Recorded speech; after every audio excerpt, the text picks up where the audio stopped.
Salam Amanginang, salam sejahtera bagi kita sekalian, warga jemaat yang dikasihi Tuhan. Marilah kita mendengarkan firman Tuhan pada minggu pagi hari ini, tertulis di dalam Injil Yohanes pasal yang ketiga ayat 22 hingga ayat yang ke-30. Kesaksian Yohanes tentang Yesus. Mari kita mengikuti pembacaan ini Amang dan Inang. Yohanes pasal yang ketiga ayat 22 hingga ayat 30. Sesudah itu Yesus pergi dengan murid-muridnya ke tanah Yudea, dan ia diam di sana bersama-sama mereka dan membaptis. Akan tetapi Yohanes pun membaptis juga di Ainon, dekat Salim, sebab di situ banyak air dan orang-orang datang ke situ untuk dibaptis. Sebab pada waktu itu Yohanes belum dimasukkan ke dalam penjara. Maka timbullah perselisihan di antara murid-murid Yohanes dengan seorang Yahudi tentang penyucian. Lalu mereka datang kepada Yohanes dan berkata kepadanya, "Rabi, orang yang bersama dengan engkau di seberang sungai Yordan dan yang tentang dia engkau telah memberi kesaksian, dia membaptis juga dan semua orang pergi kepadanya." Jawab Yohanes, "Tidak ada seorang pun yang dapat mengambil sesuatu bagi dirinya kalau tidak dikaruniakan kepadanya dari sorga. Kamu sendiri dapat memberi kesaksian bahwa aku telah berkata, aku bukan Mesias, tetapi aku diutus untuk mendahuluinya. Yang empunya mempelai perempuan ialah mempelai laki-laki. Tetapi sahabat mempelai laki-laki yang berdiri dekat dia dan yang mendengarkannya sangat bersukacita mendengar suara mempelai laki-laki itu. Itulah sukacitaku, dan sekarang sukacitaku itu penuh. Ia harus makin besar, tetapi aku harus makin kecil. Ia harus makin besar, tetapi aku harus makin kecil." Demikian pembacaan firman Tuhan bagi kita sekalian Amang dan Inang. Saudara yang dikasihi Tuhan, kita semua yang berkumpul dalam ibadah ini menjadi populer, menjadi terkenal. Saya kira tidak ada yang salah dengan itu. Dikenal banyak orang, ya, populer di tengah-tengah masyarakat, di tempat kerja, di sekolah, di kampus, di kampung. Tidak ada yang salah. Dan orang bisa dengan berbagai cara untuk memperkenalkan dirinya, supaya dikenal orang, supaya diketahui orang, supaya populer. Misalnya ada yang memperkenalkan programnya, ada yang memperkenalkan misalnya usaha-usaha yang dilakukannya, supaya orang mengetahui.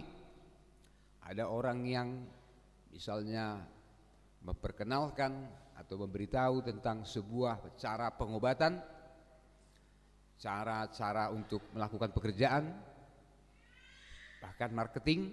Nah, ini semua cara untuk memperkenalkan, ya. Jadi sekali lagi, tidak ada yang salah kalau ingin menjadi terkenal atau populer. Kita ingin dikenal oleh teman sekampung kita, bukan? Kita juga kepingin supaya orang-orang tahu siapa kita. Tidak ada yang salah dengan itu, dan kita memang pasti juga memiliki semangat untuk itu. Namun Amang Inang dan saudara-saudara, kalau ingin menjadi terkenal atau ingin menjadi populer tetapi dengan mengorbankan kepribadian kita, sifat atau karakter kita yang sebenarnya, Saya kira itu yang menjadi salah. Kepingin populer, tapi dia kemudian menjadi orang lain, atau kepribadiannya dibuat-buat, sikapnya itu dibuat-buat. Jadi ada orang yang tiba-tiba menjadi baik, tiba-tiba menjadi ramah, tiba-tiba menjadi orang yang peduli dan perhatian, hanya untuk menjadi terkenal. Saya kira itu tantangan dan godaan yang sering kita hadapi. Kadang-kadang kita menjadi orang yang lain, bukan diri kita sendiri, hanya untuk menjadi terkenal. Menjadi terkenal itu Amang Inang, wah, saya kira itu ada semangat yang luar biasa ya. Kita dikenal orang, dipuja-puji, ya kan? Kita dihargai, kita baru datang, silakan Amang, silakan Inang, di sini tempatnya, katanya gitu kan. Tapi kalau jadi kita mengorbankan diri kita hanya untuk populer, itu saya kira bahaya besar itu ya. Udah pernah dengar Amang Inang? Ada seorang populer, karena dia terkenal di kampung itu, lalu setiap dia lewat dari jalan di kampung itu, lalu semua orang, halo Amang, katanya kan, di sebelah kirinya. Waktu dia sedang naik sepeda motor, halo juga, katanya gitu kan. Dia kan satu tangan ini kan pegang sepeda motornya kan. Nah, waktu ada di sebelah kanan, halo Amang, katanya. Di dadanya juga di sebelah kanan kan. Tiba-tiba Amang Inang dari kiri kanan ada orang yang mendada dia. Karena udah terbiasa dia mendada, dilepaskannya. Halo, katanya gitu. Coba bayangkan bahayanya kalau seperti itu. Ya. Jadi sekali lagi ya, memang menjadi terkenal itu tidak salah, tapi jangan mengorbankan kepribadian kita yang sebenarnya. Jangan menjadi orang yang berbeda hanya supaya kita dipuji, dihargai, dianggap oleh orang. Itu sering terjadi dalam kehidupan kita Amang Inang, dan itu tantangan bagi kita sekarang ini. Ada orang yang ingin menjadi terkenal, dia banyak berkorban, bukan hanya waktunya, uangnya juga banyak ya. Dulu kita dengar ada orang yang mau jadi terkenal, memperkenalkan diri, pasang baliho besar-besar, belum pernah sebesar itu balihonya ya, pamfletnya itu. Sekarang nggak ada lagi. Setiap ada gambar baliho dia tersenyum, gitu kan? Sekarang nggak ada lagi foto itu. Kita rindu juga ya melihat foto-foto seperti itu di pinggir jalan ya Amang Inang. Rindu nggak Amang Inang? Enggak ya? Udah biasa aja ya. Nah, itulah yang terjadi.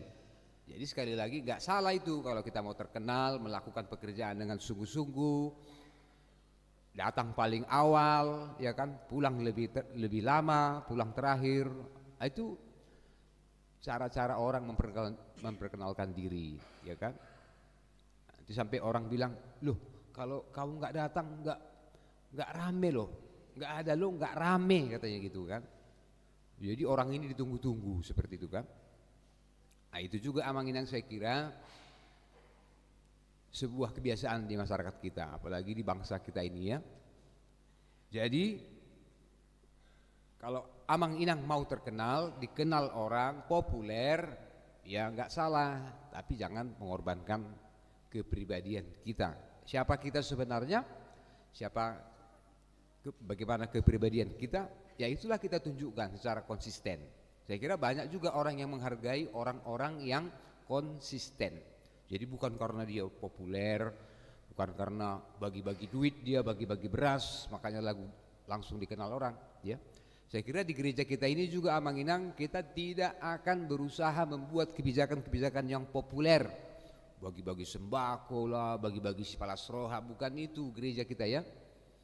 Gereja kita saya kira akan memegang teguh prinsip bagaimana kita melakukan pelayanan persekutuan yang konsisten. Dan saya kira kita semua semakin menghargai itu. Ada pertemuan-pertemuan, ada pertangyangan, ada ibadah-ibadah yang konsisten kita lakukan. Saya kira itu cara kita untuk menghargai ya. Nanti hari Rabu Amang Inang. Saya ngomong ke ibu-ibu dulu ini. Hari Rabu akan ada sebuah pertemuan akbar. Bayangkan Amang Inang di gereja kita. Itu namanya pertemuan persekutuan kaum bapak di gereja kita. Datanglah dan hadirilah beramai-ramai. Siapa yang mau mendapat kesembuhan dari surga, siapa yang mau jadi bapak-bapak yang tangguh dan perkasa, kan? Siapa yang mau menjadi bapak yang maksimal, datang ke pertemuan hari Rabu tanggal 13 Samanginang. Wah, udah dibuat itu kan iklannya di RCTI itu kan. Nanti hari Rabu pukul berapa Amang? Pukul 8. Hadirilah beramai-ramai. Siapa yang mau melihat ada sebuah mujizat melalui persekutuan Bapak di gereja kita. Jangan ada yang tidak datang ya, bapak-bapak yang mau jadi bapak, yang udah pernah jadi bapak, hadirlah semua. Tapi jangan lupa permisi sama ibu ya, sama inang. Nanti kalau ibunya nggak kasih izin susah juga ya. Karena ada seperti itu bapak-bapak. Mana ada yang kutakuti? Gak ada, aku takut siapa-siapa. Siapapun kulawan katanya. Polisi datang gak takut dia, tentara datang gak takut dia. Tiba-tiba datang istrinya. Sini kamu katanya. Langsung tunduk si bapak itu ya. Itu tidak akan kita temukan lagi nanti ya. Sesudah pertemuan itu bapak-bapak akan diperbaharui sikapnya, caranya menjadi bapak-bapak yang maksimal dalam mengambil keputusan, yang bijaksana. Nanti sesudah ibadah itu kita akan ada ramah tamah. Jangan-jangan nanti bapak-bapak di gereja kita, air ruas di Huria di Sodo pehamu, tak kenal pula dia sama sama-sama kaum bapak di gereja kita kan. Padahal tiap hari datang ke sini ibadah. Ketemu di pasar, senggolan sedikit, apa katanya gitu. Rupanya tanya sini ternyata sama-sama warga Harapan Jaya. Aduh, malu kali aku katanya gitu kan. Kukira siapa, rupanya orang sendiri. Nah itu bapak-bapak ya, Amang. Datanglah kita nanti ke situ. Mudah-mudahan kita mendapat pencerahan dari para pembicara ya, supaya Tuhan juga membuat kita menjadi bapak-bapak yang betul-betul menjadi bapak sebagai imam di tengah-tengah keluarga ya. Saya harap kita semuanya hadir bapak-bapak ya. Dan kita sekarang diingatkan kembali melalui pelayanan Yohanes Pembaptis. Masih ingat Amanginang Yohanes Pembaptis? Saya bilang Yohanes Pembaptis ini sebenarnya hidupnya itu tidak terlalu tidak terlalu beruntung lah ya, Manginang. Kenalkan Yohanes Pembaptis. Yohanes Pembaptis itu dia lahir hanya beberapa bulan sebelum kelahiran Tuhan Yesus. Sejak awal dia sudah ditetapkan sebagai pembuka jalan, ya, sebagai orang yang mendahului kedatangan seorang yang besar, yang agung, yaitu Tuhan Yesus. Dia memang membuka jalan, dia seperti forerunner, ya. Dia seperti orang yang membuka jalan. Ayo, minggir, akan datang ini pembesar katanya. Dia ketemu dengan banyak orang. Tapi memang tugas dia adalah membuka jalan.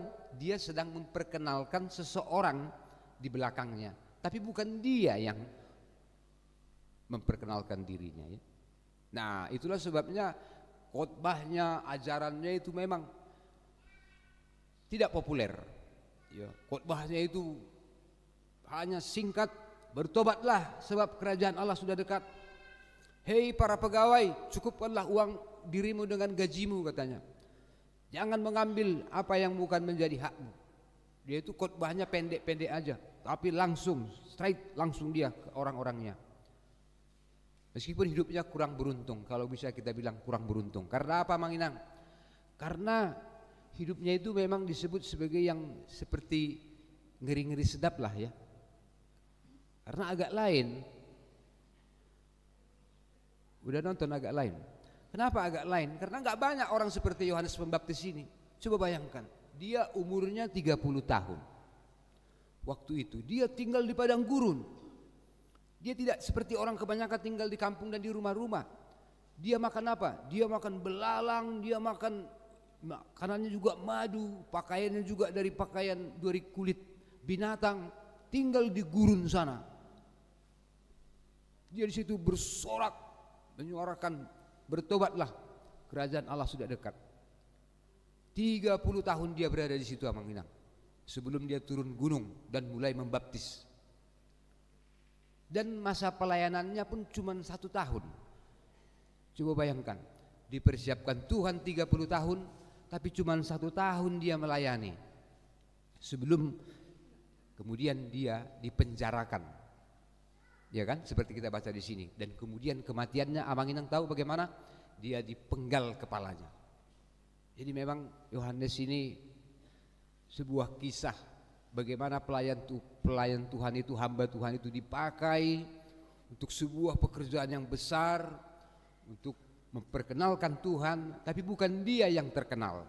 Dia harus membuka jalan, tapi yang datang sesudah dia itulah yang paling besar. Itulah Yohanes Pembaptis.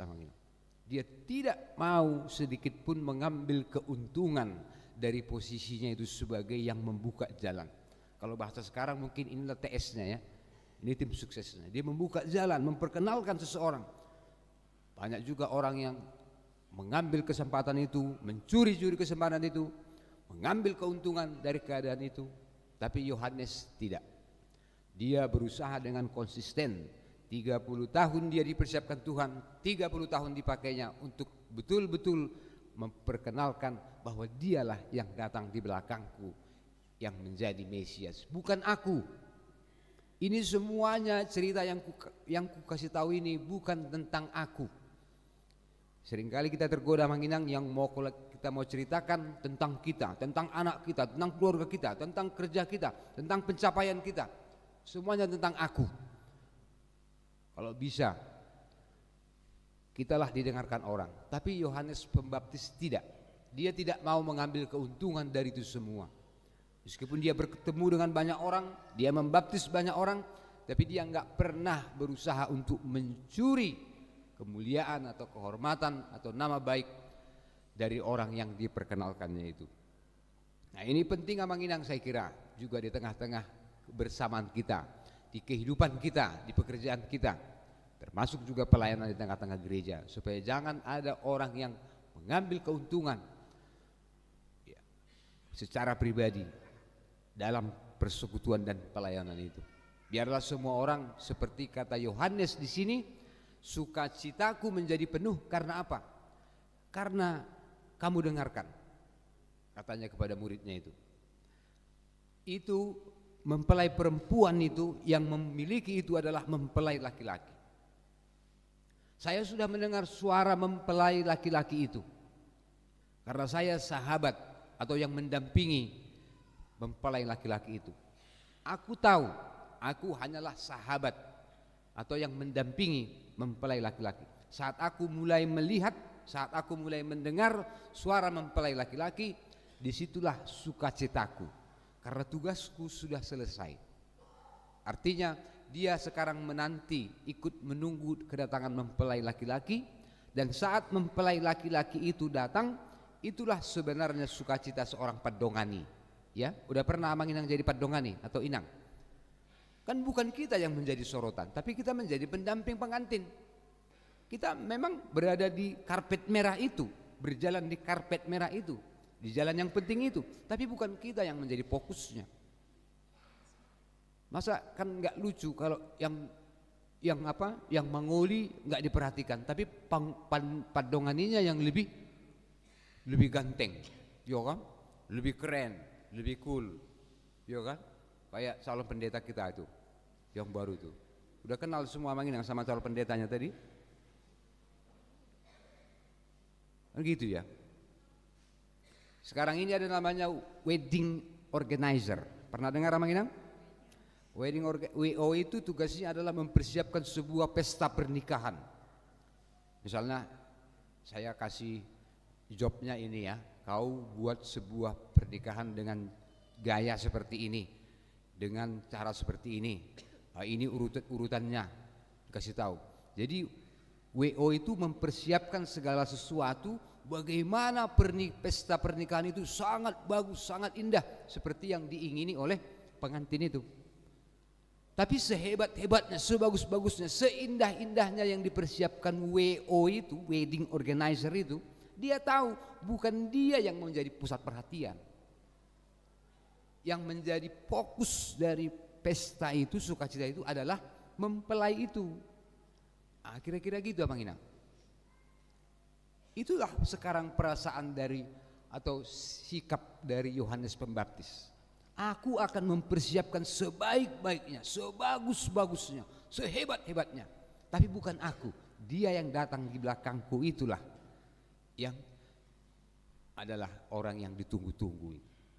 Ini kan Abang Inang sebuah sikap yang luar biasa, kerendahan hati, haserepon neroha. Ini sikap legowo yang harusnya ada pada kita, ya. Sama seperti kita sebagai orang tua. Kita orang tua bangga punya anak. Dan kita kepingin anak kita pasti lebih besar lah dari kita, ya. Atau ada kita orang tua yang pikir nggak boleh anakku lebih hebat dari aku, gitu. Ada di sini, tunjuk tangan dulu bapak-bapak dan ibu-ibu. Kalau ada bapak-bapak yang orang tua yang mikir pokoknya aku harus lebih hebat dari anakku, nggak mungkin itu Abang Inang. Kita kepingin anak kita itu panak kokon, ya kan. Bukan dia karena lebih tinggi aja dari kita, tapi memang kedewasaannya, pekerjaannya, pengetahuannya, pengertiannya gitu. Kita kepingin anak-anak kita lebih hebat. Amin Abang Inang? Iyalah, masa bapaknya lebih hebat dari anaknya kan gitu kan. Meskipun banyak juga terjadi seperti itu kan. Didorong-dorong anaknya, didorong-dorong, pergi kau les, pergi kau kuliah, pergi kau karate, pergi kau ini katanya, segala macam. Tapi enggak dikontrol. Akhirnya anaknya nongkrong di situ kan? Di situ. Di mana itu? Ah, di situlah. Nongkrong anaknya di situ. Pikirnya udah hebat kali anaknya itu. Padahal Bali, tahu Bali? Balapan liar. Itu yang dikembangkan.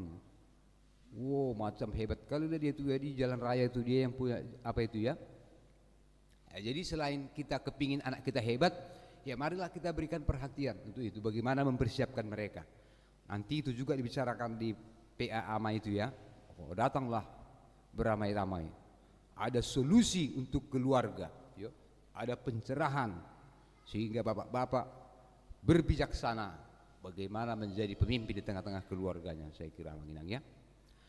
Baik, dari firman Tuhan hari ini Abang Inang, saya kira kita bisa memetik beberapa pelajaran penting. Coba ingat-ingat Abang Inang. Apa yang dikatakan Yohanes Pembaptis ini terbukti sampai akhir hidupnya dia tidak pernah menyangkal, melanggar sekalipun apa yang sudah menjadi tugas dia. Maka saya bilang Yohanes Pembaptis hidup dalam sebuah konsistensi kehidupan. Dan orang yang hidup dalam sebuah kekonsistenan dalam hidup ini Abang Inang, saya kira itu orang yang berbahagia. Jangan suka loncat-loncat. Jadi jangan suka jadi kutu loncat. Jangan hanya kepingin dipuji orang langsung berubah-ubah itu.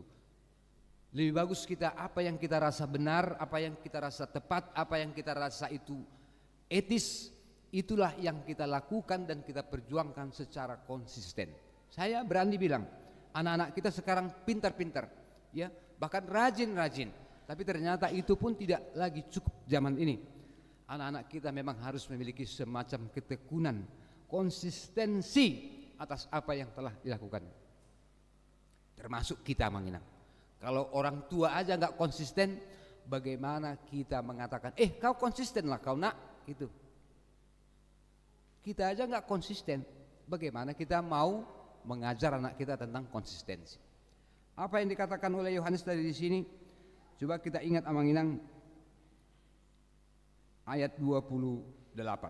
Ya, saya catat ini sebagai ayat yang penting. Ayat 28 dikatakan, kamu sendiri. Udah lihat Abang Inang? Kamu sendiri dapat memberi kesaksian bahwa aku telah berkata. Jadi sebelum-sebelumnya ini, sebelum sekarang kita berbicara, saya sudah berkata kepadamu sedari pertama kita bertemu, dan ini yang saya katakan. Apa? Aku bukan Mesias, tetapi aku diutus untuk mendahuluinya. Dari awal kita ngomong, saya sudah katakan ini, dan hari ini kita ngomong, saya juga bilang itu. Ini sebuah konsistensi. Tidak mau berubah karena apa yang dipegangnya, apa yang dihidupinya itu menurut dia benar dan diterimanya dari Tuhan. Jadi pintar sekarang Amanginang ternyata nggak cukup, rajin juga nggak cukup. Itu juga harus diimbangi dengan sebuah konsistensi. Apa itu? Ketekunan. Sinunut do raja nyopuna, kata orang Batak. Jadi apa yang dikerjakan dengan sungguh-sungguh, meskipun susah, meskipun sulit, meskipun banyak tantangan, dikerjakan dengan konsisten. Nanti pada akhirnya hasilnya tidak akan berbohong. Amin, Amanginang. Jadi hari ini saya mau tanya lagi nih, adakah orang baik di sini? Ada orang baik di sini? Tunjuk tangan siapa orang baik? Enggak ada. Siapa yang mau berencana jadi orang baik hari ini? Tunjuk tangan. Enggak ada juga. Jadi di mananya kita Amanginang? Masih plan ini, masih rencana ini menjadi orang baik. Tapi kita yakin di tengah-tengah kita ada orang baik Amanginang? Banyak, saya lihat dari sini banyak. Saya kan lihat dari sini di atas amangnya itu kan ada tulisan baik, baik, baik, good, good, good, katanya gitu kan. Saya lihat dari sini itu Amanginang, di atas itu Inang kayak ada halo, lingkaran yang tulisannya baik, ini mau baik, ini sedang berusaha menjadi baik. Itu saya lihat ini dari sini.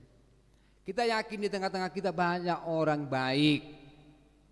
Jadilah tetap orang baik Amanginang. Mau? Siapa yang mau hari ini berencana menyelesaikan persoalan itu? Tetaplah bersungguh-sungguh.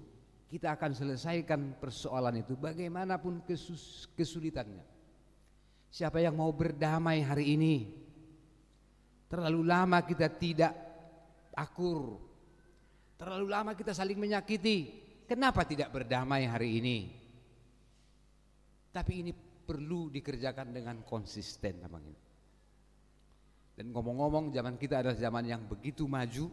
Saya juga ingatkan semua kita warga jemaat supaya jangan ada dari kita yang bisa terjerat hanya karena pernah kita posting sesuatu yang tidak benar, mengeluarkan isi hatimu sampai kau semua yang kau tahu tentang kejahatan kau kasih tahu. Nanti ada di capture itu ya, di screenshot itu apa yang pernah Amanginang buat. Dan jejak digital tidak pernah bisa berbohong. Kalau ada masih rencana Amanginang ke depannya, ada cita-cita, usahakan konsisten. Jangan posting yang bisa menjerat kau nanti kemudian. Tingkah laku, sikap kita, perkataan kita harus juga kita jaga. Nah, ini sebuah konsistensi yang akan kita lakukan ya. Saya sudah pernah bilang sama Amanginang, anak-anak kita juga mencatat apa yang kita lakukan. Anak-anak tidak akan menyesali karena kalau kita sebagai orang tuanya itu kurang kaya. Siapa di sini orang kaya? Anak-anak kita tidak akan menyesal karena kalau kita kurang gagah, kurang hebat seperti bapak-bapak atau ibu-ibu yang lain. Mereka tidak akan menyesal, inilah bapakku dan inilah ibuku. Tapi anak-anak kita akan menyesal kalau kita sebagai orang tua pernah tidak adil kepada mereka. Mula mardikan hamu sahali tu nasida, ingat tahu cataton nasida di rohana. Jadi bagaimana sebagai orang tua? Mulailah semuanya dengan keadilan seperti itu. Apa yang baik, apa yang benar, apa yang luhur kita terima, apa yang kita warisi sebagai yang baik, teruskanlah itu dan kerjakanlah dengan konsisten. Jadi jangan murah-murah, terlalu mudah mengikuti zaman, hanya kepingin populer, lalu kita berubah menjadi orang lain, mengada-ada itu. Ini yang ditujukan oleh Yohanes Pembaptis. Dia konsisten dari awal aku ngomong, hari ini kita ngomong sama seperti yang saya katakan. Saya bukan Mesias, saya hanya orang yang mendahului kita, mendahului Yesus. Kemudian yang berikutnya Manginang, saya kira ayat 30 itu adalah ayat yang penting. Maka dia harus makin besar, tapi aku harus makin kecil. Ini adalah semangat kekristenan kita Manginang, bahwa kalau kita datang ibadah, kalau kita ikut ambil bagian dalam pelayanan, semuanya itu hanya untuk membesarkan Tuhan. Tetapi biarlah kita semakin kecil, ya. Sama seperti yang saya bilang tadi, kita kepingin biarlah anakku, keturunanku semakin besar, semakin masyhur, biarlah aku semakin kecil.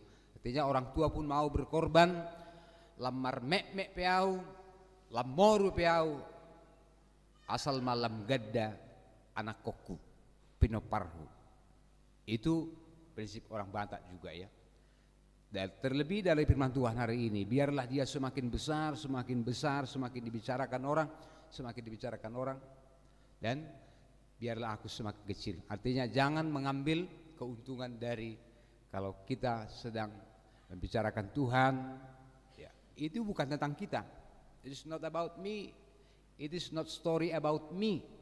Ya, it is story about him. It is his story. Makanya Abang Inang sejarah juga history. Dalam bahasa asing dikatakan history, itu adalah his story. Jadi cerita tentang dia. Jadi cerita tentang Tuhan. Jadi sejarah ini berjalan adalah cerita bagaimana Allah melakukan kehendaknya melalui kehidupan kita, melalui persekutuan kita. Demikian juga di gereja kita ini. Saya kira kita akan membuat sejarah demi sejarah untuk memuliakan nama Tuhan.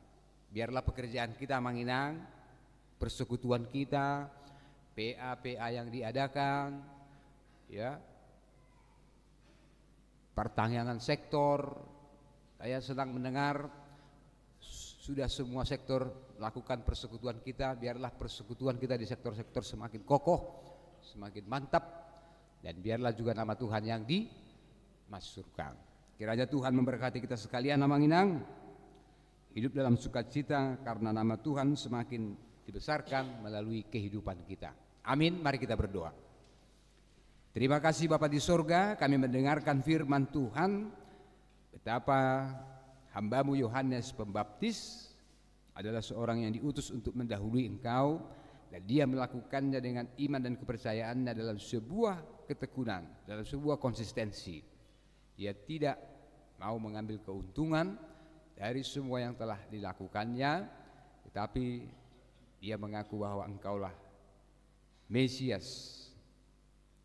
Bapa dalam surga, kami bersyukur Tuhan memilih kami menjadi anak-Mu, memuji dan memuliakan nama-Mu. Biarlah juga melalui perkataan kami, melalui sikap kami, melalui partisipasi kami, nama Tuhan semakin besar